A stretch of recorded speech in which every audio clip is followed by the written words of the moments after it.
1 minute.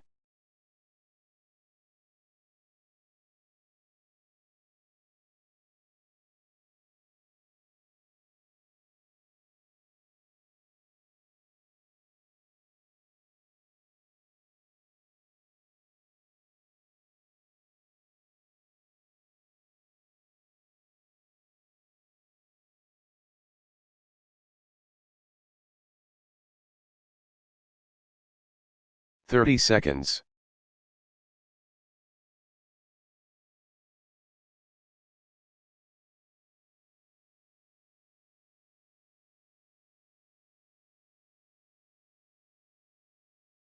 Fifteen seconds.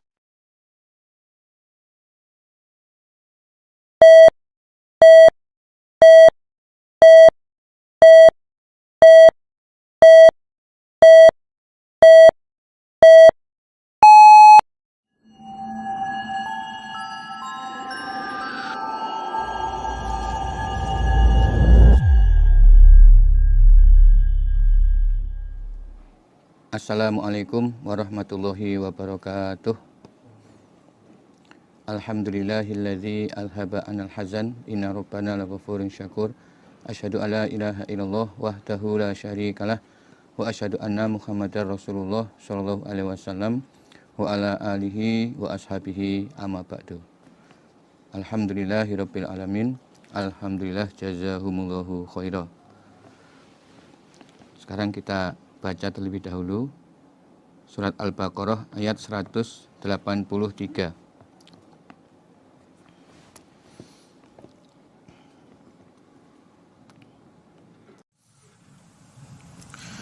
A'udzu billahi minasy syaithanir rajim. Bismillahirrahmanirrahim. يا أيها الذين آمنوا كتب عليكم الصيام كما كتب على الذين من قبلكم لعلكم تتقون أياما معدودات فمن كان منكم مريضا أو على سفر فعدة من أيام أخر وعلى الذين يطيقونه فدية طعام مسكين فمن تطوع خيرا فهو خير له وأن تصوموا خير لكم إن كنتم تعلمون شهر رمضان الذي أنزل فيه القرآن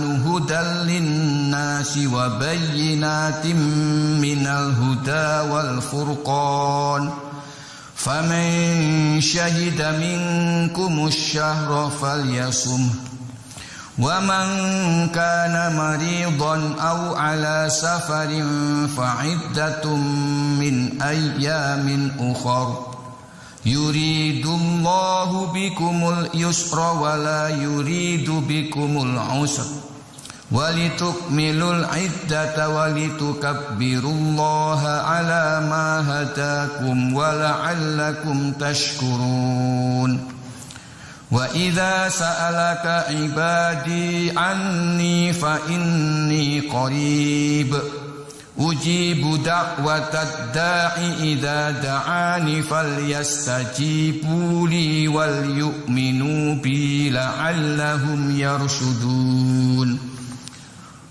أحل لكم ليلة الصيام الرفث إلى نسائكم هن لباس لكم وأنتم لباس لهن علم الله أنكم كنتم تختانون أنفسكم فتاب عليكم وعفى عنكم فالآن باشروهن وابتغوا ما كتب الله لكم وكلوا واشربوا حتى يتبين لكم الخيط الأبيض من الخيط الأسود من الفجر ثم أتموا الصيام إلى الليل ولا تباشروهن وأنتم عاكفون في المساجد تلك حدود الله فلا تقربوها كذلك يبين الله آياته للناس لعلهم يتقون ولا تأكلوا أموالكم بينكم بالباطل وتدلوا بها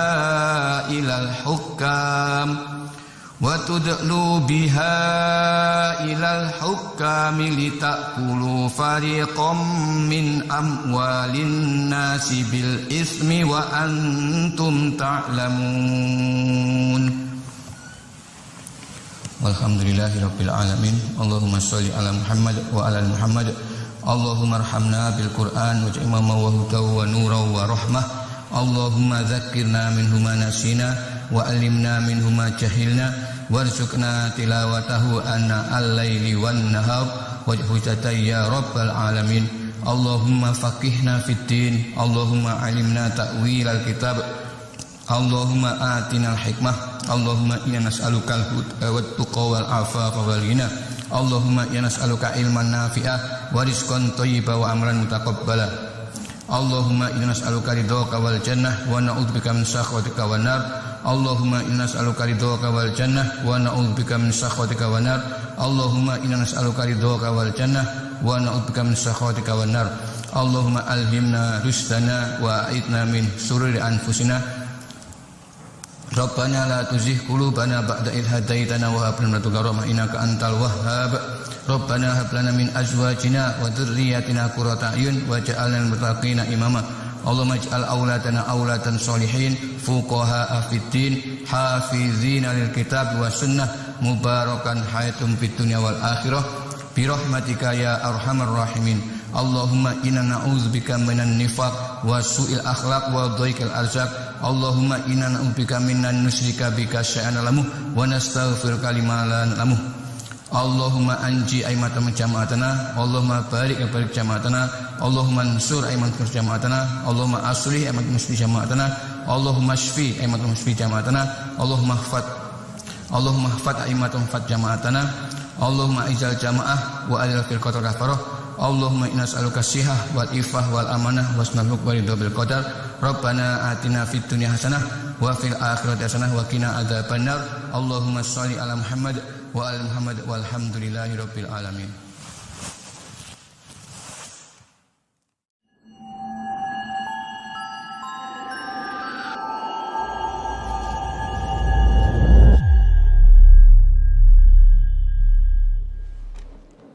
Sebelum kita lanjutkan, terlebih dahulu kami akan menambah penjelasan Al-Baqarah ayat 177. Laisal birra an tuwallu wujuhakum qibalal masyriqi wal maghrib, dan seterusnya. Jadi ulama mengatakan hadhihi ayatun azimatun min ummahatil ahkam.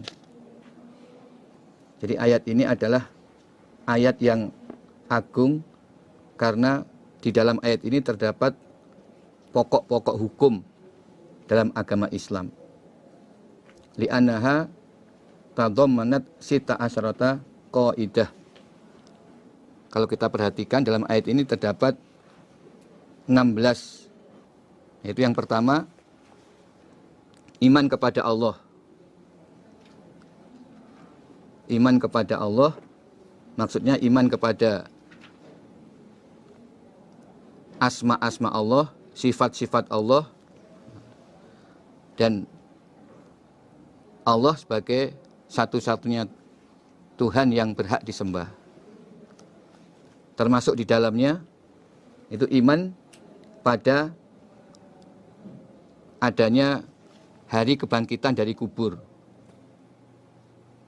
Kemudian berkumpul di padang mahsyar.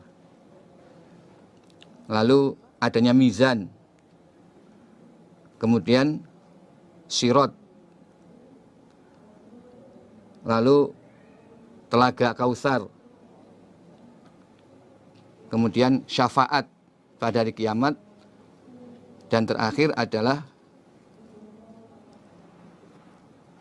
surga dan neraka. Itulah yang diterangkan oleh Allah, dan itu disimpulkan dalam iman kepada hari akhir, wal yaumil akhir. Jadi hari akhir itu maksudnya bangkit dari kubur, kemudian hari kiamat, kumpul di padang mahsyar, lalu ada mizan, sirat, telaga Kausar, syafaat, kemudian surga neraka. Yang ketiga, iman pada malaikat. Keempat, iman pada kitab suci. Yang kelima, iman kepada para nabi. Jadi ini sudah menyebutkan 5 dari rukun iman. Tinggal yang satu lagi adalah iman kepada qadar. Di sini disebutkan ada 5. Kemudian yang keenam, wa atal mala ala hubbihi dzawil qurba. Memberikan harta pada kerabat. Ketujuh, pada anak yatim. Kedelapan, orang miskin. Kesembilan, kepada musafir yang kehabisan bekal. 10, kepada orang yang minta, yang membutuhkan. 11, memberi makan kepada para budak. Ini hukumnya juga wajib. Jadi pada saat kerabat membutuhkan, sedangkan ada orang yang punya kelebihan harta, maka dia wajib memberi pada kerabatnya yang dalam keadaan membutuhkan. Demikian juga kalau ada anak yatim yang membutuhkan, maka orang-orang kaya yang punya harta lebih, setelah digunakan untuk mencukupi kebutuhan yang menjadi kewajibannya, maka juga wajib untuk menyantuni anak yatim. Pada fakir miskin, ketika mereka membutuhkan. Kepada orang yang minta juga demikian. Ketika ada yang minta dan benar-benar membutuhkan keperluan pokok, maka orang yang punya kelebihan harta itu wajib memberi.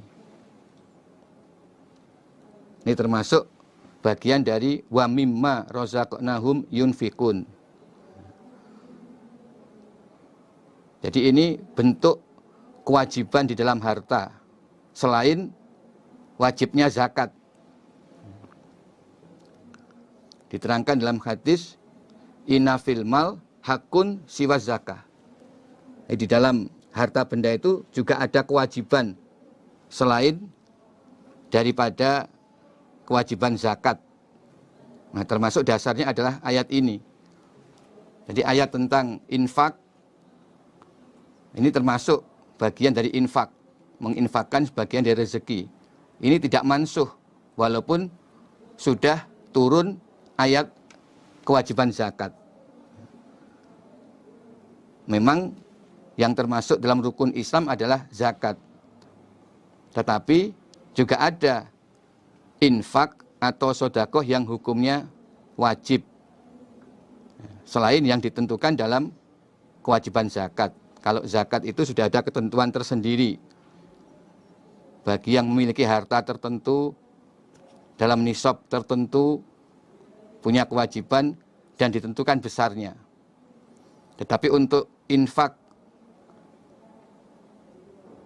kepada fakir miskin, kepada orang yang minta, itu tidak ditentukan besarnya dan bukan menjadi kewajiban tetap, tetapi pada saat ada kebutuhan yang harus dibantu dan ada orang kaya yang memang punya kelebihan harta setelah dia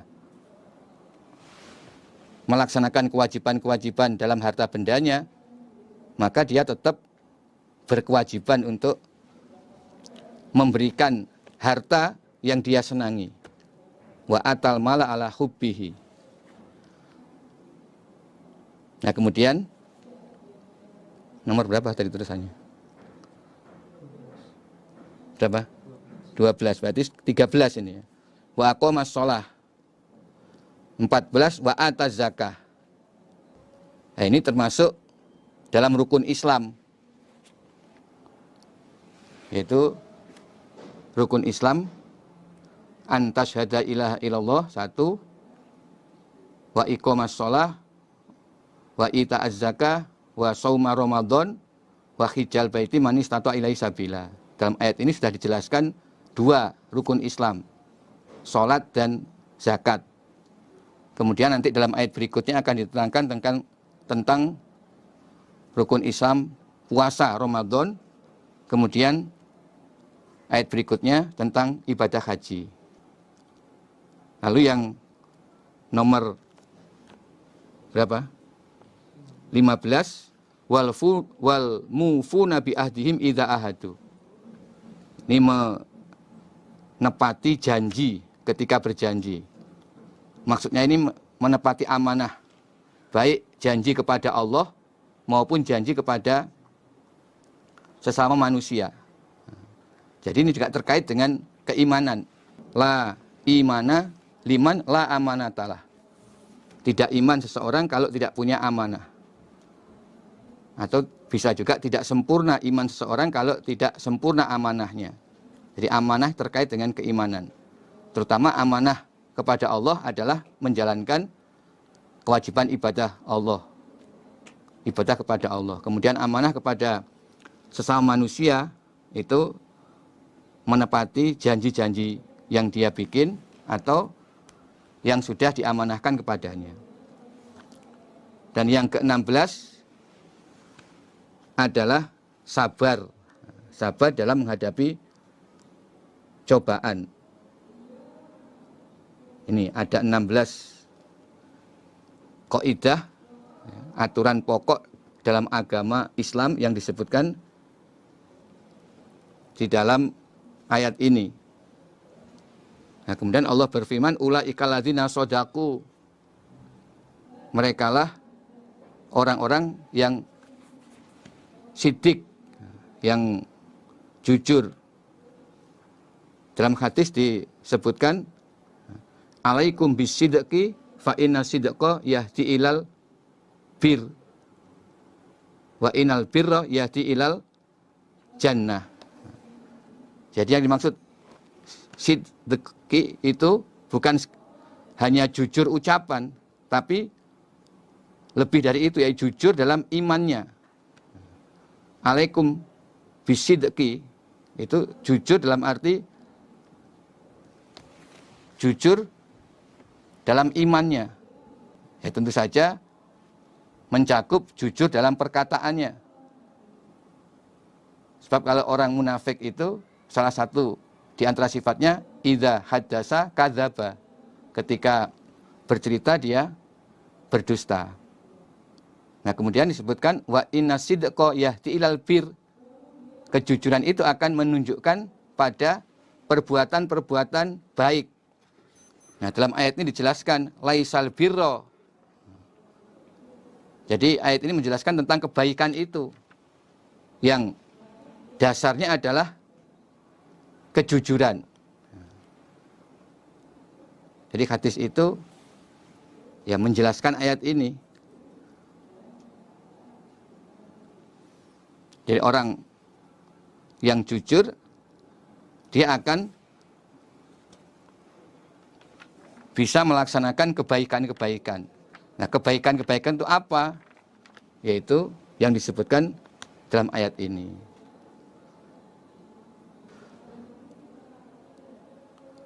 Jadi kebaikan itu bukan sekedar menghadapkan wajah ke arah timur dan barat. Ini bicara mengenai kiblat. Ya. Jadi seperti bagaimana yang dijelaskan di awal juz 2,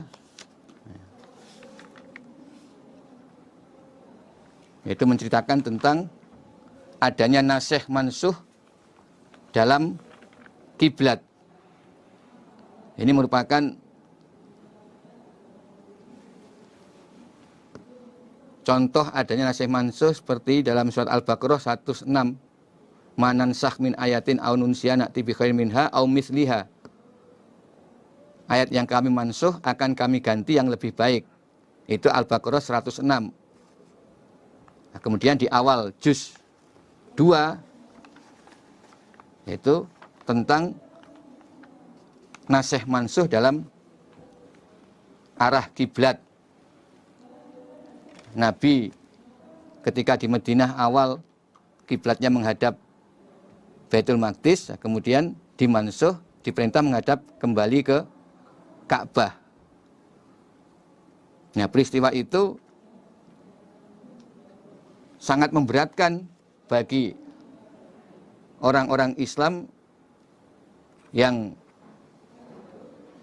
tidak didasari fondasi iman, yaitu termasuk orang-orang Yahudi yang masuk Islam tapi tidak atas dasar keimanan. Maka ketika terjadi perpindahan kiblat, nah mereka mencela kepada Nabi. Kenapa kok Nabi memindah kiblat? Padahal itu sebenarnya adalah nasikh mansuh dalam hukum, bisa saja terjadi. Jadi menghadapkan arah kiblat ke arah timur atau barat itu bukan kebaikan, tetapi kebaikan itu adalah iman kepada Allah, hari akhir, malaikat, dan seterusnya.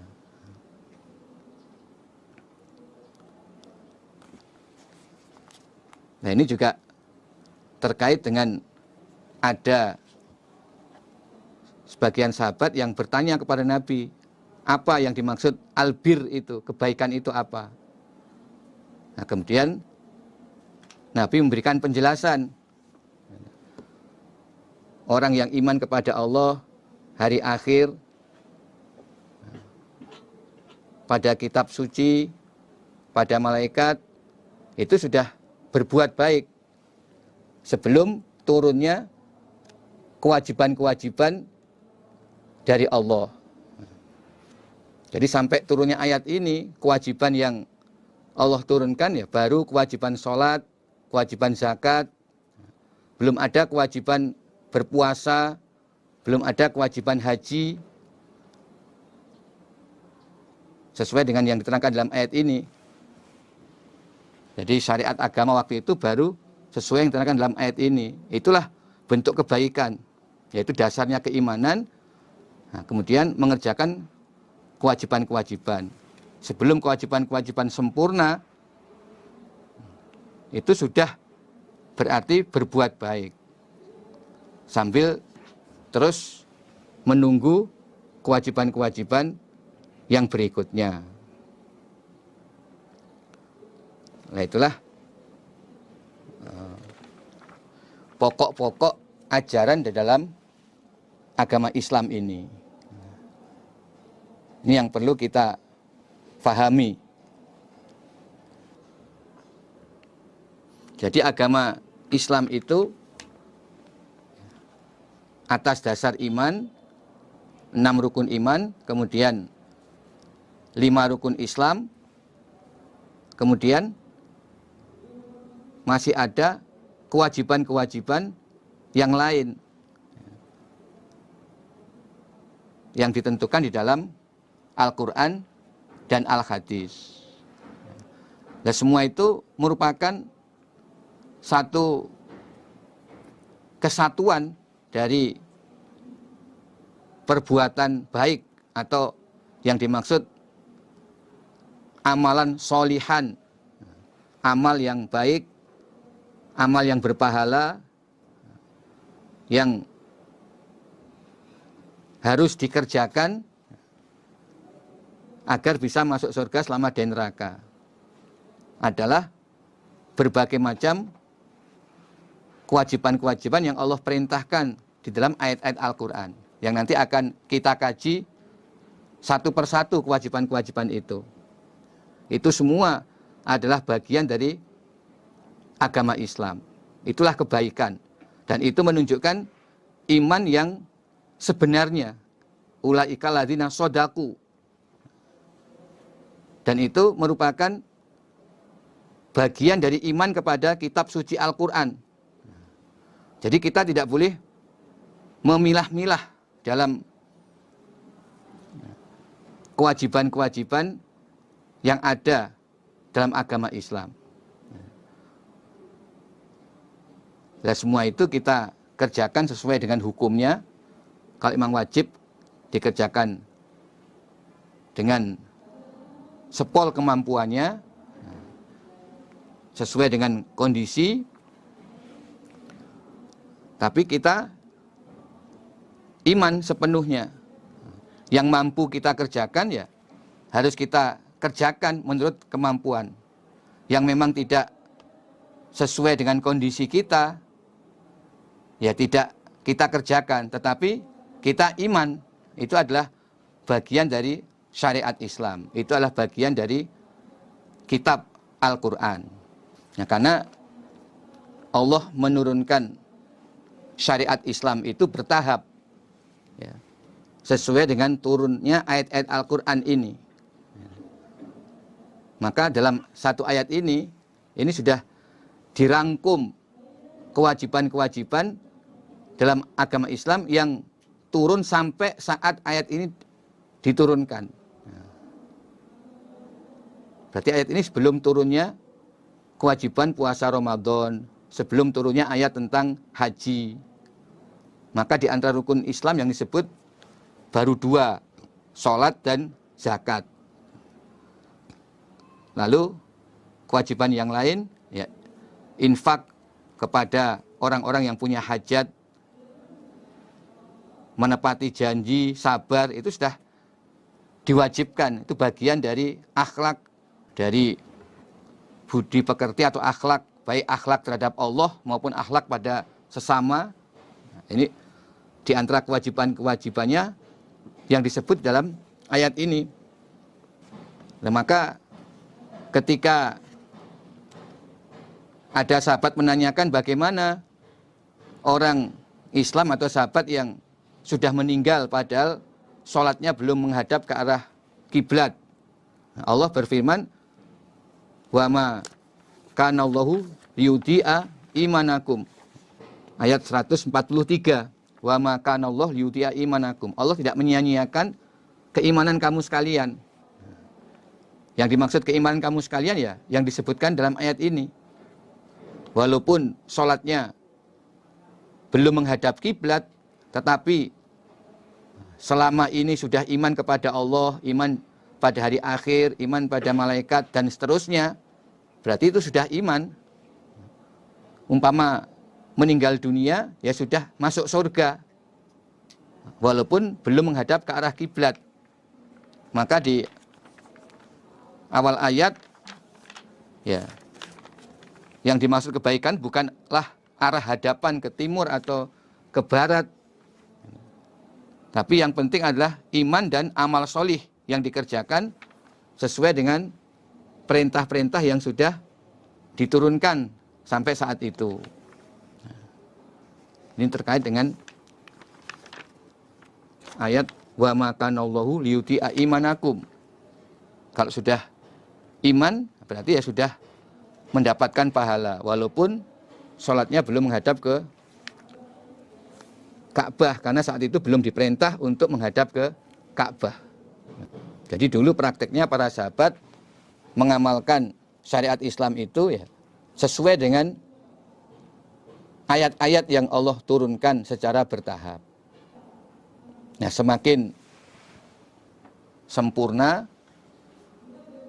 maka ya semua itu harus diamalkan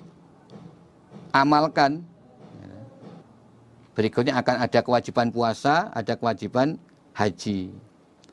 Akhirnya Islam sempurna. Nah, setelah Islam sempurna, maka kita kewajibannya adalah mengamalkan semua syariat Islam itu yang sudah sempurna, namun disesuaikan dengan kemampuan diri kita masing-masing dan sesuai dengan kondisi. Nah, seperti ayat di bawahnya, ayat 179. Allah berfirman, wahai orang-orang iman, telah diwajibkan atas kalian hukum kisos di dalam pembunuhan. Nah, ini hukumnya wajib. Kisos itu hukumnya wajib. Nah, tapi hukum kisos ini yang berhak melaksanakan itu adalah pemerintah atau penguasa. Jadi yang berhak atau yang berkewajiban dan berhak melaksanakan hanya pemerintah penguasa. Kalau bukan penguasa, pemerintah penguasa tidak berkewajiban. Nah, sekarang ini kita akan bertempat tinggal di negara Kesatuan Republik Indonesia. Negara kita dasarnya Pancasila dan Undang-Undang Dasar tahun 1945. Negara kita bukanlah negara Islam. Nah, jadi kita tidak boleh menjalankan hukum kisos menurut kehendak kita sendiri.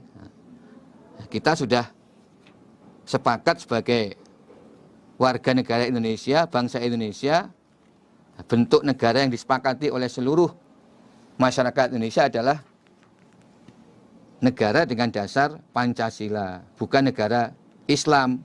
Maka ayat ini ya, kita imani sebagai kewajiban, tetapi tidak kita amalkan karena kita tidak bertempat tinggal di negara Islam. Kita bertempat tinggal di negara yang berdasarkan Pancasila. Inilah praktek kita di dalam mengamalkan Al-Quran.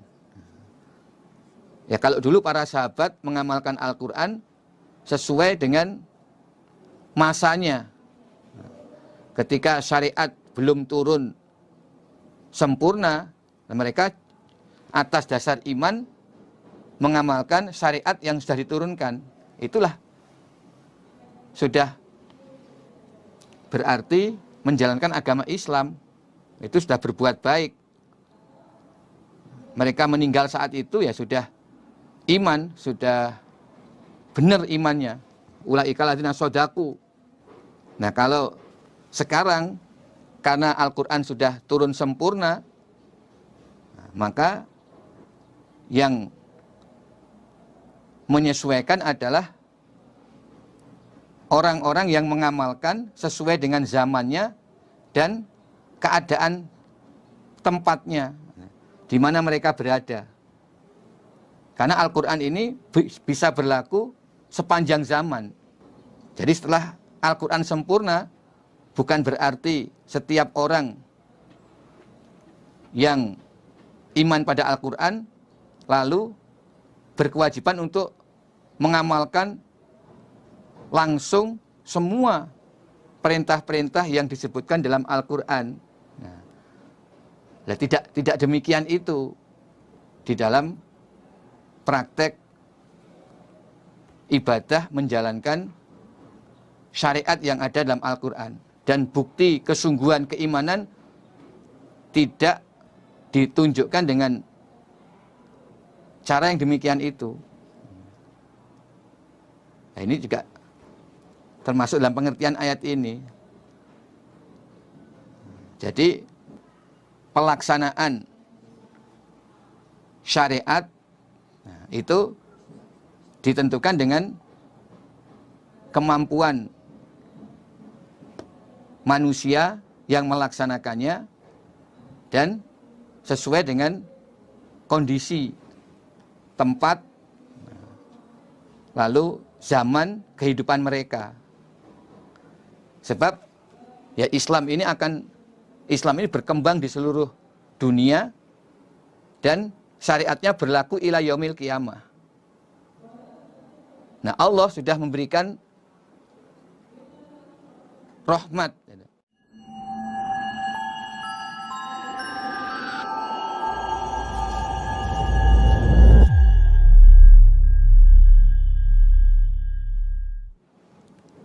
Untuk makna surat Al-Baqarah ayat 183. A'udzubillahi minasyaitonirrajim. Bismillahirrahmanirrahim. Ya ayyuhalladzina amanu, wahai orang-orang yang beriman, kutiba, telah diwajibkan, alaikum, atas kamu sekalian, apa asyamu, puasa. Kama kutiba, sebagaimana telah diwajibkan, apa puasa, alladzina, atas orang-orang, min qablikum, dari sebelum kamu sekalian. La'alakum, supaya kamu sekalian, tattaquna, bertakwa kamu sekalian.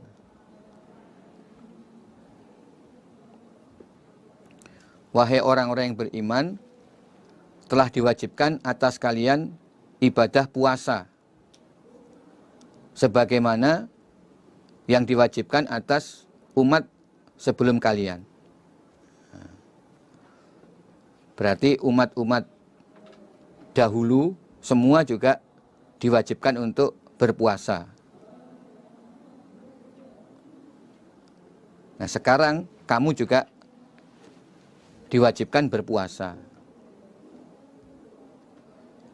Sama seperti umat dahulu. Hanya caranya berbeda, atau peraturan-peraturan tentang puasa berbeda, tapi kewajibannya tetap sama, yaitu ayyaman, di dalam beberapa hari, ma'dudatin, yang dihitung, 30 hari atau 29 hari. Faman, maka barang siapa, karena yang ada, siapa orang, minkum, dari kamu sekalian, maridon, sakit, au ala safarin, atau atas dalam perjalanan, fa'iddatun, maka hitungan, min ayyamin ukhor, dari hari yang lain.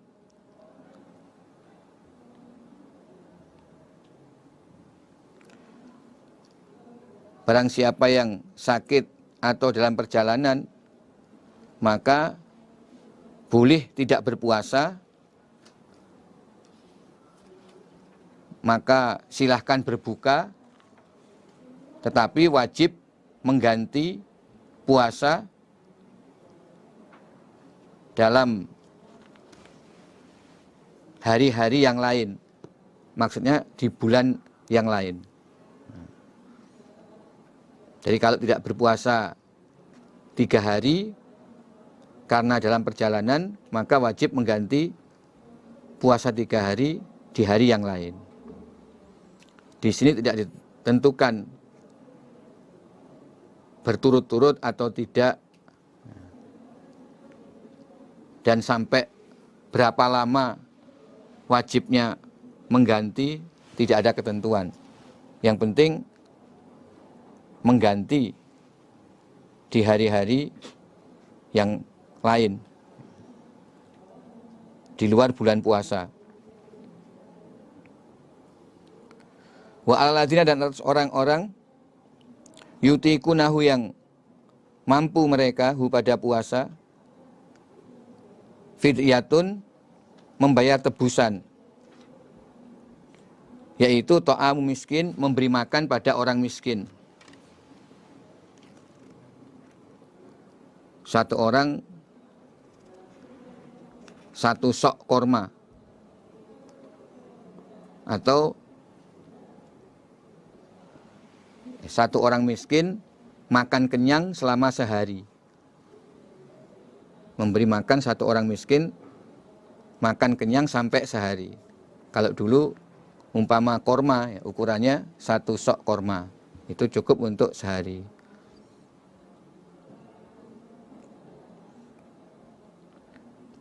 Faman maka barang siapa tatawa'a yang ibadah sunnah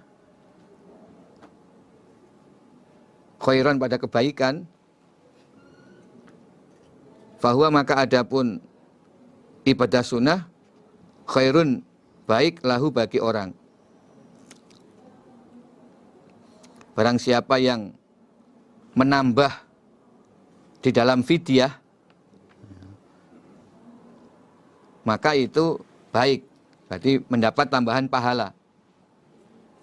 Seharusnya fidyah cukup memberi makan kepada 1 orang miskin, kenyang selama sehari.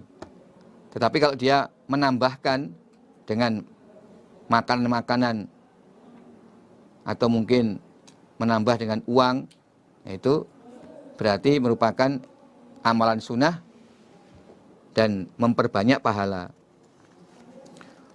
Wa antasumu dan bahwa berpuasa kalian khairun lebih bagus lakum bagi kamu sekalian. In kuntum jika ada kamu sekalian ta'lamuna mengetahui kamu sekalian.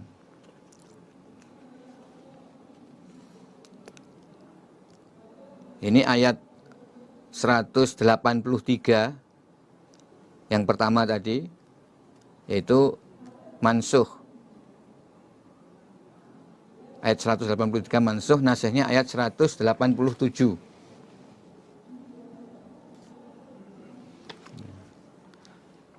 Karena dalam ayat 183 diterangkan kamu diwajibkan berpuasa sebagaimana puasanya orang-orang dulu sebelum kamu.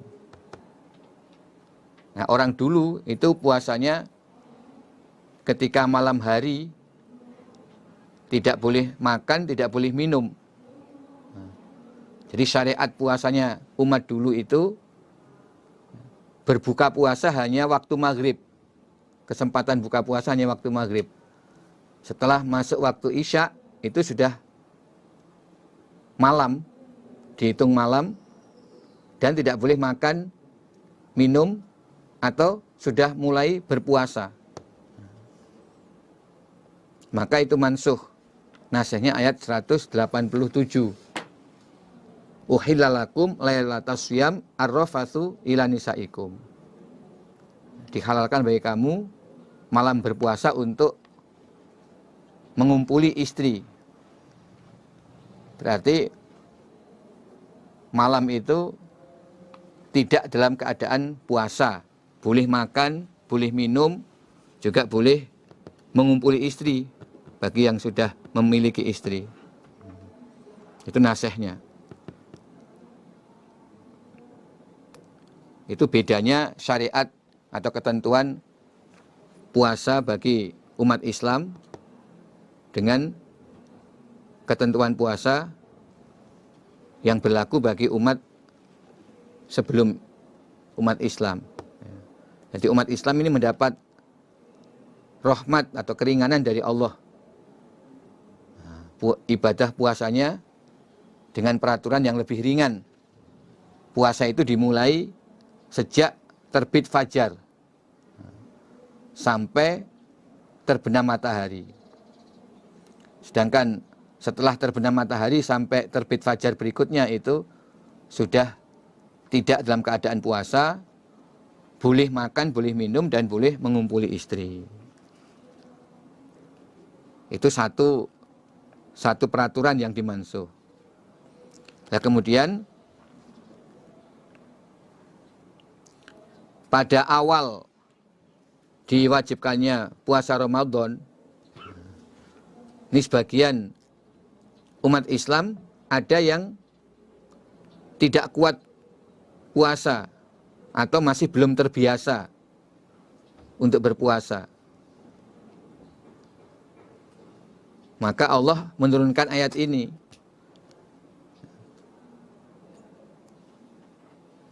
Wa alladzina yutikunahu fityatun ta'au miskin. Atas orang yang kuat puasa, boleh membayar fidyah, yaitu memberi makan satu orang miskin sampai kenyang selama sehari sebagai ganti dia tidak berpuasa. Nah, ayat ini turunnya di awal kewajiban ibadah puasa. Sehingga pada saat itu orang masih bisa memilih, ya, memilih puasa atau memilih membayar fidyah. Maka ayat ini juga mansuh. Liwa ala yutikunahu fidyatun ta'au miskin, itu mansuh.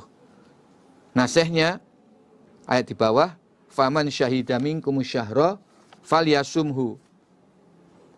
Faman, maka barang siapa syahida yang menyaksikan minkum dari kalian asyahra pada bulan Ramadan, falyasumhu, hendaklah berpuasa dia.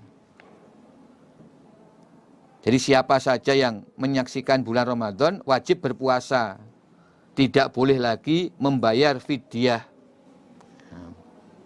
Itu nasihnya.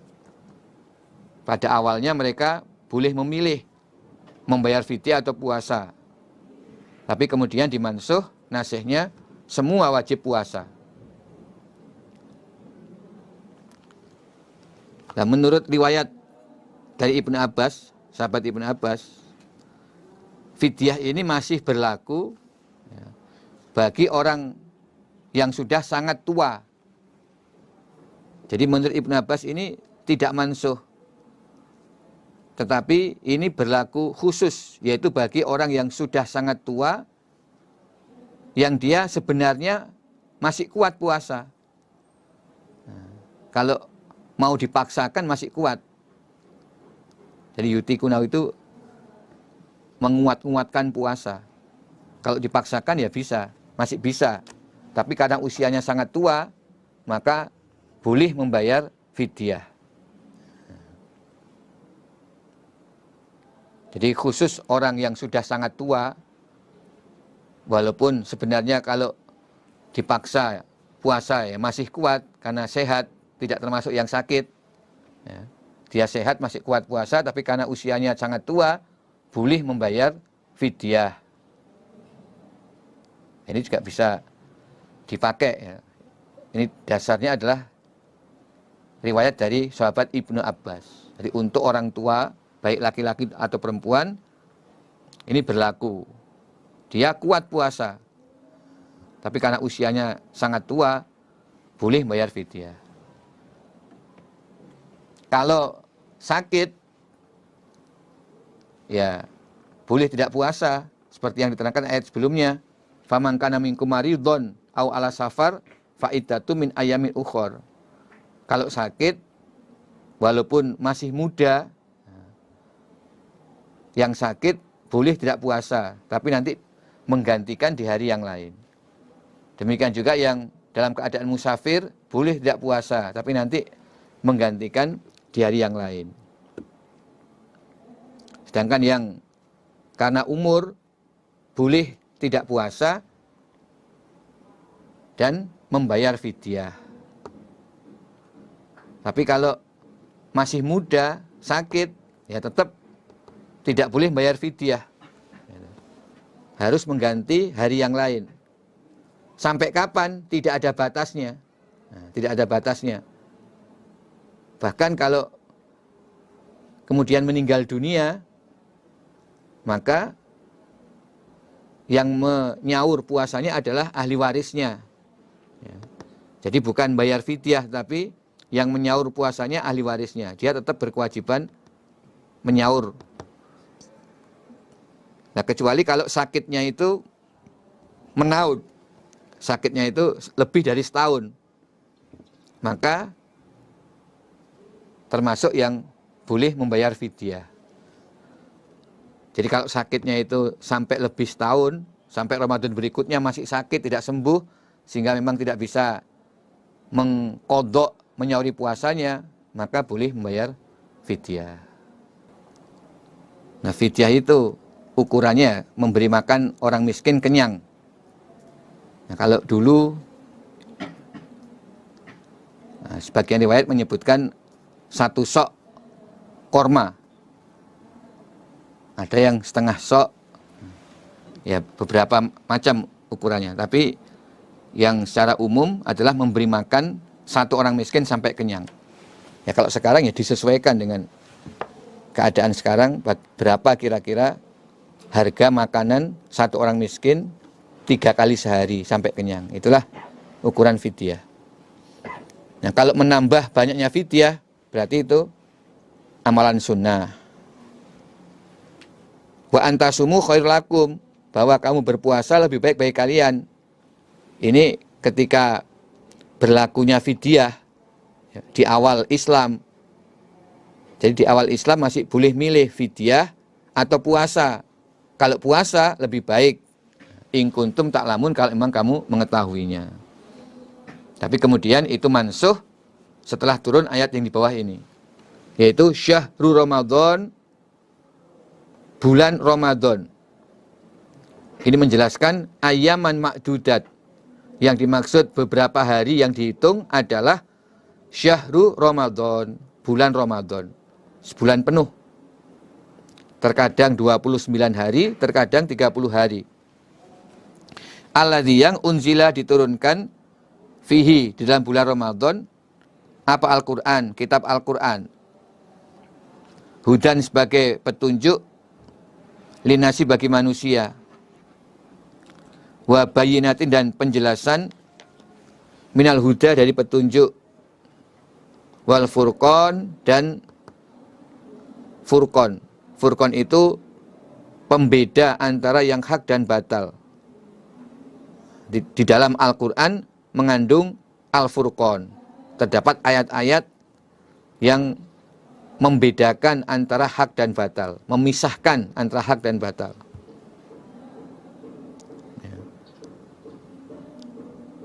Beberapa hari puasa yang diwajibkan itu adalah bulan Ramadan. Dari 1 bulan Ramadan. Terkadang 29, terkadang 30 hari. Di dalam bulan Ramadan diturunkan kitab Al-Quran. Diturunkan dari Loh Mahfud ke langit dunia. Dalam jumlatan wahidatan. Al-Quran seutuhnya diturunkan dari Lauh Mahfud di atas langit ke-7 ke langit pertama atau langit dunia. Kemudian disimpan di satu tempat di langit dunia. Lalu malaikat Jibril menyampaikan ayat Quran itu secara bertahap, berangsur kepada Nabi Muhammad.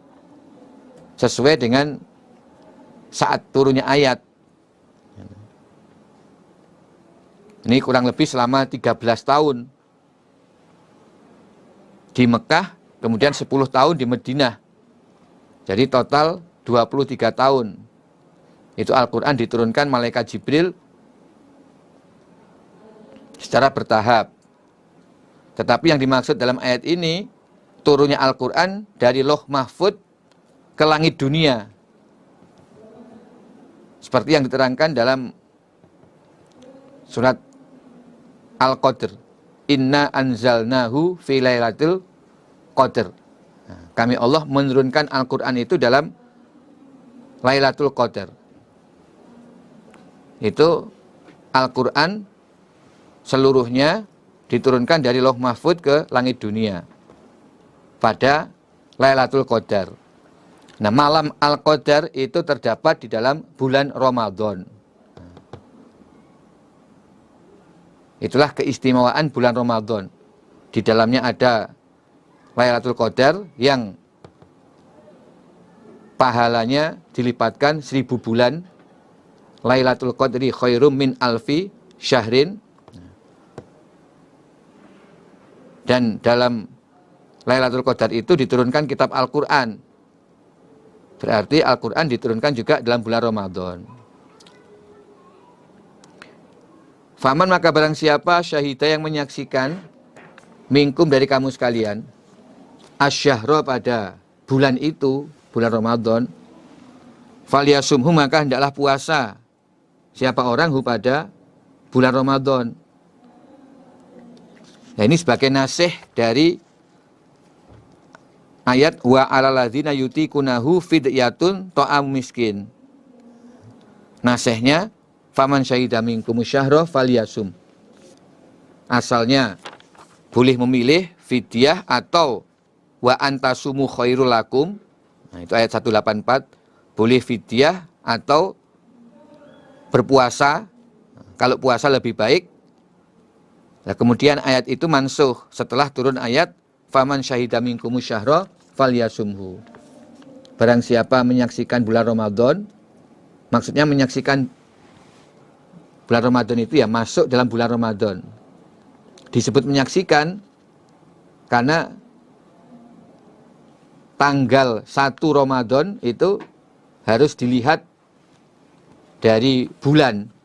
Berarti menyaksikan bulan masuk tanggal 1 Ramadan. Nah, kalau dia menjumpai 1 Ramadan, maka wajib berpuasa. Tidak boleh lagi membayar fidyah. Nah, menentukan tanggal 1 Ramadan itu bisa dengan melihat bulan, atau juga bisa dengan hisab atau perhitungan, perkiraan. Dua-duanya ada hadisnya. Waman dan barang siapa karena yang ada siapa orang maridon sakit, au ala safar atau atas perjalanan, fa'iddatun maka hitungan min ayyamin ukhor dari hari yang lain, beberapa hari yang lain. Barang siapa yang sakit atau dalam perjalanan boleh tidak puasa, tapi wajib atasnya mengganti puasa sejumlah hari yang dia tinggalkan pada hari yang lain. Fa'iddatun min ayyamin ukhor. Wajib dia mengganti hari puasa yang dia tinggalkan dengan hitungan hari yang sama pada hari yang lain. Maksudnya hari yang lain, hari-hari di luar bulan Ramadan. Karena kewajiban puasa itu 1 bulan penuh. Nah, kalau tidak mengerjakan sehari di bulan Ramadan, itu bisa diqadha di bulan yang lain. Dengan hitungan jumlah hari yang sama. Yuri itu menghendaki siapa Allah bikum pada kamu sekalian. Al-yusra pada kemudahan. Wala yuri itu dan tidak menghendaki siapa Allah bikum pada kalian al-usra pada kesulitan. Walitukmilu dan supaya menyempurnakan kamu sekalian al-iddata pada hitungan puasa. Walitukabiru dan supaya mengagungkan kamu sekalian Allah pada Allah alama atas apa-apa hadakum yang memberi hidayah siapa Allah pada kamu sekalian. Wala'alakum dan supaya kamu sekalian tashkuruna bersyukur kamu sekalian. Allah menghendaki kamu mudah dan Allah tidak menghendaki kamu sulit. Jadi dengan adanya aturan bagi yang tidak bisa berpuasa pada beberapa hari di bulan Ramadan karena sakit atau karena dalam perjalanan, boleh diganti dengan hari-hari yang lain di luar Ramadan. Itu karena memang Allah menghendaki kemudahan bagimu. Allah tidak menghendaki kesulitan bagimu. Di syariat itu dipermudah. Ya. Kalau memang karena sakit, karena bepergian, lalu tidak bisa berpuasa selama 7 hari katakan, ya Allah memberikan kemudahan. Boleh diganti 7 hari juga puasa di luar Ramadan. Dan tidak ditentukan, ya, harus berturut-turut, tidak ada ketentuannya. Harus langsung dikerjakan dalam bulan Syawal, umpama. Tidak ada ketentuannya. Bahkan seandainya dikerjakan setelah lewat Ramadan berikutnya, itu juga masih wajib. Masih wajib. Artinya tetap menjadi utang yang harus dibayar. Walaupun lewat Ramadan berikutnya. Ya hanya tentunya ya diusahakan jangan sampai melewati Ramadan berikutnya karena sudah datang kewajiban berikutnya. Tetapi seandainya terjadi ya tetap dia harus menyahur dan itu ya masih berlaku karena di sini tidak ditentukan hari itu batas waktunya sampai kapan, tidak ada ketentuan. Itulah kemudahan yang Allah berikan. Nah demikian itu tujuannya agar kamu tetap bisa menyempurnakan hitungan puasa, yaitu selama sebulan penuh, 30 hari atau 29 hari. Jadi boleh diganti puasa dengan hari yang sama, itu tujuannya agar tetap bisa menyempurnakan hitungan puasa Ramadan sebulan penuh. Walitukabirullah, dan agar membaca takbir kalian Allah kepada Allah ala mahadakum, atas apa-apa yang telah memberi hidayah siapa Allah pada kamu sekalian.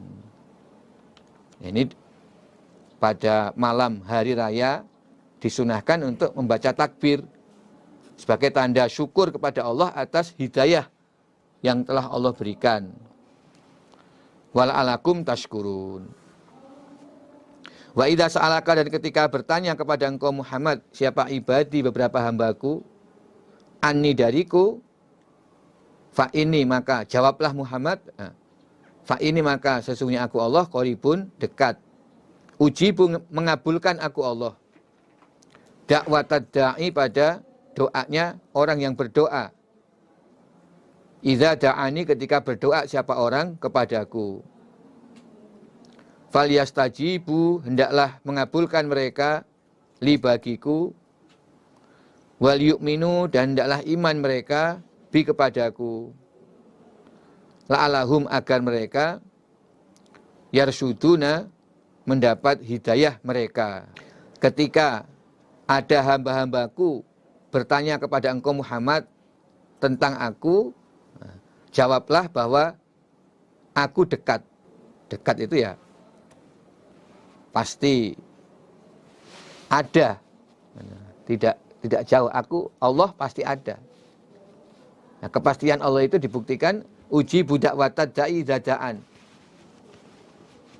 Saya mengabulkan doanya orang yang berdoa ketika dia berdoa. Itu sebagai bukti Allah dekat. Karena Allah pasti mengabulkan doanya orang yang berdoa. Maka hendaknya mereka berdoa, hendaknya mereka mengabulkan perintah-perintahku dan iman kepadaku. Ini imbal baliknya. Aku mengabulkan doa mereka, imbal baliknya hendaknya hamba-hambaku juga mengabulkan perintah-perintahku dan iman kepadaku, agar mereka mendapatkan petunjuk atau kebenaran. Tadi ayat 183.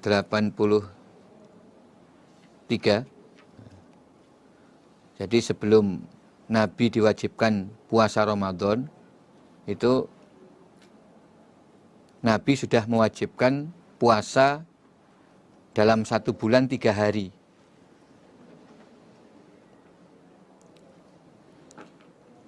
Kemudian ketika Nabi hijrah ke Madinah, Nabi menemukan orang-orang Yahudi, mereka berpuasa pada hari Asyura,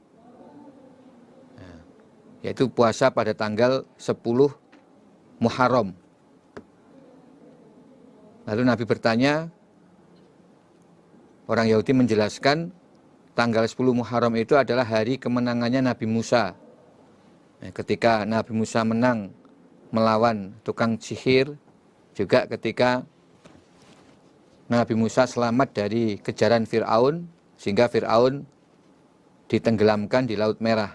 Itu terjadi pada tanggal 10 Muharram. Sehingga orang Yahudi berpuasa pada tanggal 10 Muharram. Nah, kemudian hari itu juga Nabi memerintahkan kepada para sahabat untuk berpuasa. Jadi orang yang saat itu belum makan pagi, maka langsung berpuasa. Sedangkan yang sudah makan tetap diwajibkan untuk berpuasa. Itu puasa hari Asyura atau tanggal 10 Muharram. Nah, jadi puasa wajib sebelum Ramadan adalah puasa 3 hari dalam sebulan, kemudian ditambah dengan puasa di hari Asyura tanggal 10 Muharram. Tapi setelah turun ayat 183 tersebut, maka puasa 3 bulan sehari dan hari Asyura itu dimansuh, tidak lagi menjadi puasa wajib. Yang wajib adalah puasa Ramadan, sedangkan puasa 3 hari sebulan dan Asyura hukumnya menjadi puasa sunnah. Kita lanjutkan. Uhilla lakum, telah dihalalkan lakum bagi kamu sekalian. Lailatul Syiyam, pada malam puasa. Apa arafat? Jima atau kumpulnya suami istri. Ila nisaikum, pada istri kalian. Pada malam puasa dihalalkan bagi kalian untuk menjima istri. Dan ini merupakan nasih atau hukum pengganti dari ayat 183. Kalau dalam ayat 183 diterangkan, kalian diwajibkan berpuasa sebagaimana yang diwajibkan atas umat sebelum kalian. Nah, puasa umat dulu itu pada malam hari tetap berpuasa. Jadi waktu buka hanya maghrib. Setelah masuk Isya sudah wajib berpuasa lagi. Sudah waktunya puasa. Maka itu mansuh. Jadi yang dimansuh itu adalah kama kutiba, sebagaimana diwajibkan. Itu mansuh. Kalau kutiba alaikum asyam, itu tidak mansuh. Tapi yang dimansuh kama kutiba, puasa sebagaimana yang diwajibkan atas sebelum kamu. Nah, itu mansuh. Karena tidak sama cara atau peraturan syariat dalam ibadah puasanya, tidak sama. Nasihnya ini, huna, adapun mereka istri, libasun, selimut, lakum bagi kamu sekalian. Wa antum, dan kamu sekalian, libasun adalah pakaian, lahuna, bagi mereka. Istri itu adalah selimut bagi suami, dan kamu suami adalah selimut atau pakaian bagi istri. Maka di malam hari diberi kesempatan untuk jima atau kumpul antara suami istri. Walaupun itu malam puasa. Jadi puasa itu mulainya setelah terbit fajar, yaitu setelah masuk waktu subuh. Nah, tidak boleh makan, tidak boleh minum, dan menahan dari segala perbuatan maksiat dari lahan-lahan sampai terbenam matahari atau sampai waktu maghrib. Sehingga malam harinya itu diperbolehkan makan, minum, dan jima. Alimah, mengetahui siapa Allah, anakum, sesungguhnya kamu sekalian, kuntum, ada kamu sekalian, takhtanuna, mengkhianati kamu sekalian, anfusakum, pada diri kamu sekalian, fataba, maka menerima taubat siapa Allah, alaikum, atas kamu sekalian, wa'afa, dan memaafkan siapa Allah, angkum, dari kamu sekalian.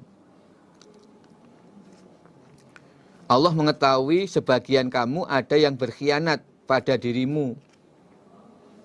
Kemudian Allah menerima tobat atas kamu dan Allah memaafkan darimu.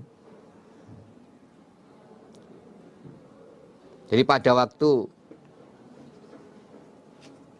peraturannya masih dilarang makan, minum, dan jima pada malam hari, atau sebelum diturunkannya ayat ini, sebelum mansuh, ada sebagian sahabat yang diam-diam menjima istrinya. Ya, termasuk diantaranya Umar bin Khattab. Itu pada malam hari ya, menjima istrinya. Nah, Allah tahu sebagian dari kalian itu ada yang berkhianat. Ya, termasuk Umar bin Khattab saat itu. Nah, kemudian Allah menerima taubatnya dan maafkan. Lalu Allah meringankan syariat atau peraturan tata cara berpuasa. Sekarang ya, sudah dihalalkan. Fal'ana, maka sekarang basyiruhuna, memberi, atau basyiruhuna itu ngelonilah kalian. Atau apa bahasa Indonesia yang ngeloni itu? Mengeloni, menggauli, ya. Menggaulilah kalian pada mereka. Wabtagu, dan mencarilah kalian ma pada apa-apa kataba yang telah menulis, maksudnya menentukan siapa Allah, lakum bagi kamu sekalian. Nah sekarang ya, jimaklah istri kalian. Basyiruhuna itu maksudnya menjima, ngeloni atau mempergauli maksudnya menjima. Ini perintah tapi maksudnya memperbolehkan. Kalimat perintah tapi pengertiannya itu memperbolehkan.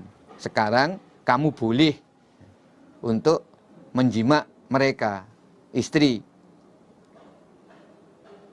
Dan jangan lupa di dalam menjima niatnya atau tujuannya supaya mencari anak atau berusaha mendapatkan anak yang telah Allah qadarkan kepada kamu. Ya, niatnya berusaha untuk mendapatkan anak, tetapi nanti tergantung pada qadarnya, apakah Allah mengqadar punya anak atau tidak.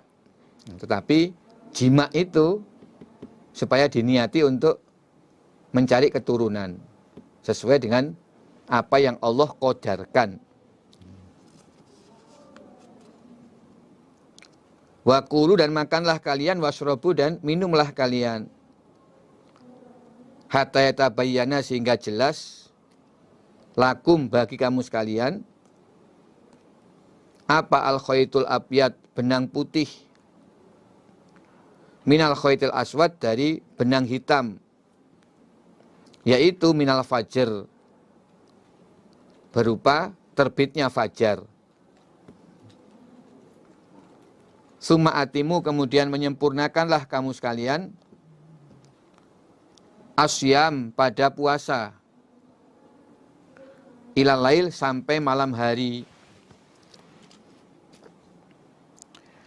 Dan makanlah serta minumlah sampai jelas bagimu perbedaan benang putih dari benang hitam,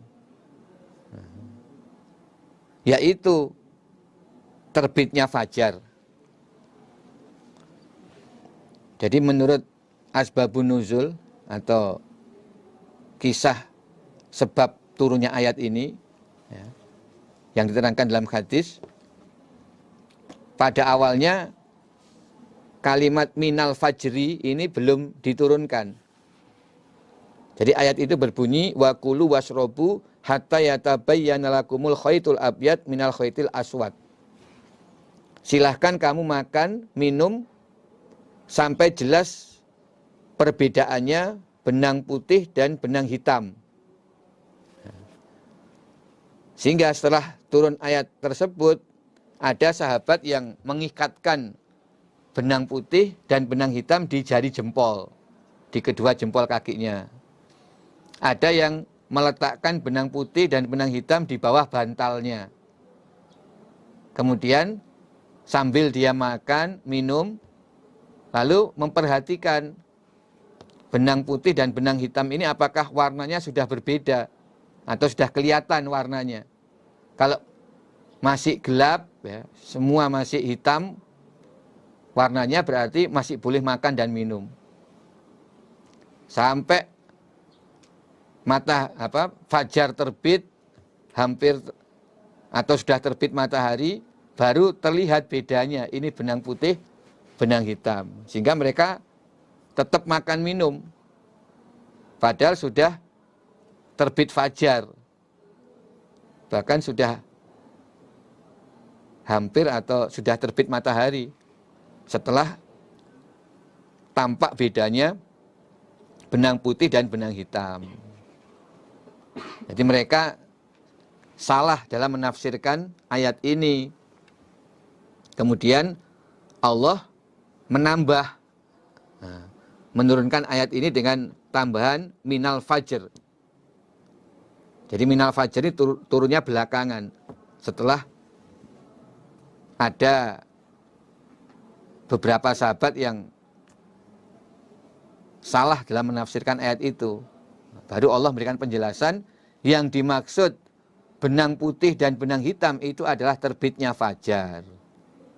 Jadi itu kiasan. Benang putih maksudnya terangnya waktu siang. Benang hitam maksudnya gelapnya waktu malam.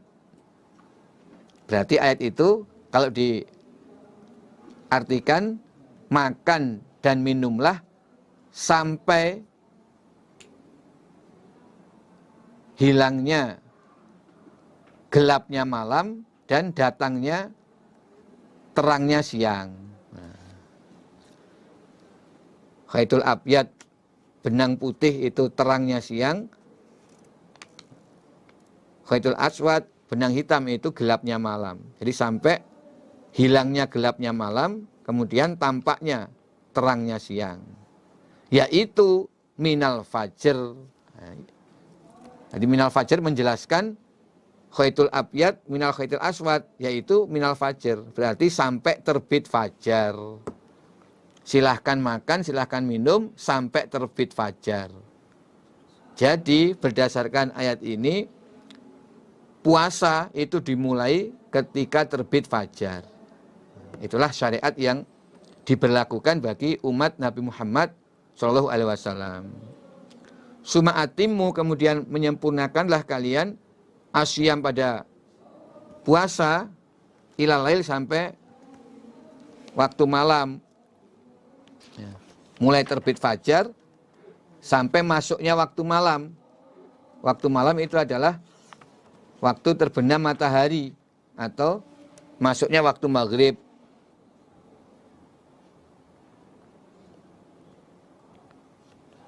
Nah, itulah waktu yang diwajibkan untuk berpuasa. Selama terbit fajar sampai maghrib itu harus menahan lapar, tidak makan, tidak minum, dan tidak jima.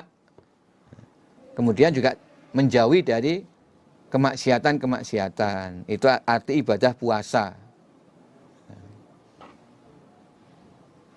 Wala tubasyiruhuna, dan jangan mengumpuli kamu sekalian huna pada istri, wa antum dalam keadaan kamu sekalian akifun orang yang iktikaf fil masajid di dalam beberapa masjid. Kalian jangan mengumpuli istri ketika kalian dalam keadaan iktikaf di masjid. Maksudnya bagi orang yang sedang melakukan iktikaf di masjid, jangan iktikafnya itu diselingi pulang ke rumah lalu menjima istrinya di rumah. Jadi umpama niat iktikaf mulai jam 8 malam setelah sholat Isya masuk ke masjid niat iktikaf. Nah, di tengah-tengah malam jangan pulang ke rumah lalu jima kemudian kembali lagi ke masjid meneruskan iktikafnya. Itu melupakan larangan dalam beriktikaf. Jadi itu hal yang dilarang bagi orang yang ibadah iktikaf. Jadi peraturan bagi orang yang iktikaf ya tidak boleh menyelingi ibadah iktikafnya dengan jima. Kalau emang sudah niat iktikaf ya teruskan iktikaf di masjid, jangan diselingi dengan jima. Jadi jimaknya itu ya tetap di rumah, bukan kok jimaknya di masjid. Wala tubashiruna itu ya pulang ke rumah lalu menjimak istri di rumah. Itu tidak boleh kalau memang niatnya iktikaf. Nah, kalau ada pertanyaan lah bagaimana? Apakah iktikafnya tidak sah? Ya jawabnya tetap ibadah iktikafnya sah, tetap sah. Tetapi ini dilarang bagi orang yang memang niatnya ibadah iktikaf. Kalau dilanggar ya iktikafnya tetap sah. Umpama yang dia kerjakan awal sampai dia jima ya tetap sah, tidak berarti batal, tidak. Jadi tinggal ya kita saja dalam mengamalkan bagaimana. Tapi ini jelas dalam ayat ini bagi orang yang iktikaf dilarang untuk menjima istri, menyelingi ibadah iktikafnya. Walaupun tetap ibadahnya itu sah. Ini tidak membatalkan iktikafnya, hanya larangan bagi orang yang iktikaf. Tilka demikian itulah hududullah, peraturan-peraturan Allah, fala taqrabuha, jangan dekat-dekat kalian pada hudud, jangan kalian kerjakan. Jadi walaupun iktikafnya sah, tapi itu dilarang, ya jangan dikerjakan. Ya tetap iktikaf itu pokoknya bertempat di masjid, berapapun lamanya orang bertempat di masjid itu namanya iktikaf. Ya sah iktikafnya. Iktikaf 1 jam bisa, iktikaf 2 jam bisa, iktikaf 6 jam juga bisa, tergantung orang yang mengerjakan. Namanya ibadah iktikaf itu bertempat di masjid. Nah, dalam bulan Ramadan itu disunnahkan iktikaf dalam 10 malam yang terakhir. Ya kalau sempurnanya iktikaf ya mulai malam hari, mulai masuk malam hari sampai terbit fajar, itu namanya malam. Kalau mau sempurna ya itu saatnya iktikaf penuh 1 malam, itu kalau mau sempurna. Tapi kan dalam praktek terkadang masih ada kesibukan, tidak bisa sempurna. Kalau Nabi dulu memang tinggal di masjid, jadi selama 10 malam terakhir itu di masjid terus, tidak pulang. Makan ya di situ. Nah, kecuali kalau buang hajat keluar. Tapi menetap di masjid sehingga iktikafnya bisa sempurna dalam 10 malam terakhir. Itu kalau memang bisa mengerjakan demikian. Tapi seandainya tidak ya bisa dikerjakan katakan 8 jam dalam semalam itu. Nah, bagi yang niatnya iktikaf 8 jam, maka dilarang untuk di selasa iktikaf lalu menjima. Atau yang iktikaf 4 jam juga dilarang. Ini berlaku larangan. Itu hudud Allah sudah. Bagi orang iktikaf ya sunahnya demikian itu aturannya. Ya, walaupun seandainya dilanggar ya tetap ibadah iktikafnya dapat pahala. Tetap, tapi dia melanggar hudud, dia melanggar larangan Allah. Demikianlah keadaannya. Jadi iktikaf sendiri itu sebenarnya ibadah sunnah. Iktikafnya ibadah sunnah. Tapi di dalam ibadah sunnah itu ada larangan. Nah, itulah hududullah. Nah, tentu kita harus memperhatikan adanya larangan itu. Nah, walaupun itu ibadah sunnah. Nah, demikianlah. Kadzalika demikianlah yubayyinu menjelaskan siapa Allah ayati ayat-ayatnya Allah. Linasi bagi manusia la'allahum agar mereka yattaqun bertakwa mereka. Wala ta'kulu dan jangan makan kalian amwalakum pada harta kalian. Bainakum di antara kalian bil batil dengan cara yang batal. Wa tudlu dan menarik kamu sekalian atau membawa kamu sekalian biha dengan harta ilal hukam pada beberapa juru hukum. Litakulu untuk memakan kalian. Fariqon pada sebagian min amwalinas dari harta manusia. Bil ismi dengan dosa. Wa antum sedangkan kalian ta'lamuna mengetahui kamu sekalian. Janganlah kalian makan harta di antara kalian dengan cara yang batal. Maksudnya dengan cara yang haram. Nah, seperti menipu atau ya sengaja mengambil harta milik saudaranya dengan bukti-bukti palsu, dengan saksi-saksi palsu, dan dengan tipuan. Kemudian kamu mengajak lawan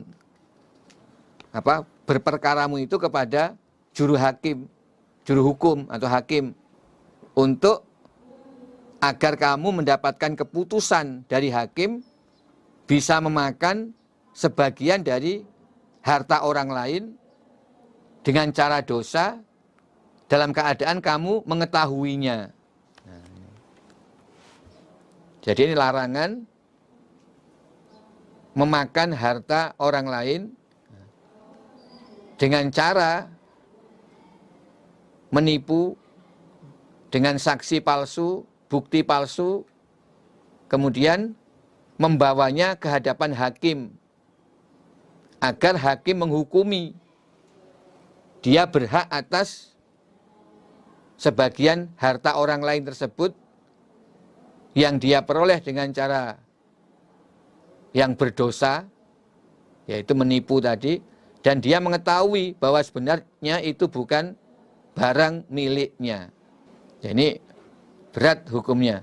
Dia mengambil harta orang lain dengan cara menipu, dan untuk menguatkan penipuannya, dia minta keputusan hukum dari hakim sehingga dia dapat memiliki harta orang lain berdasarkan keputusan hakim. Inilah yang dimaksud dalam ayat ini. Jadi bermacam-macam cara orang mengambil harta saudaranya dengan cara yang dosa atau dengan cara yang batal, dengan cara yang tidak halal. Ada yang langsung mencuri, ada yang langsung dengan menipu. Nah, di sini adalah menipu lalu diajukan ke muka hakim, minta keputusan dari hakim untuk menguatkan bahwa barang itu adalah miliknya, padahal dia tahu itu milik orang lain. Alhamdulillah, jazakumullahu khairan. Assalamualaikum warahmatullahi wabarakatuh.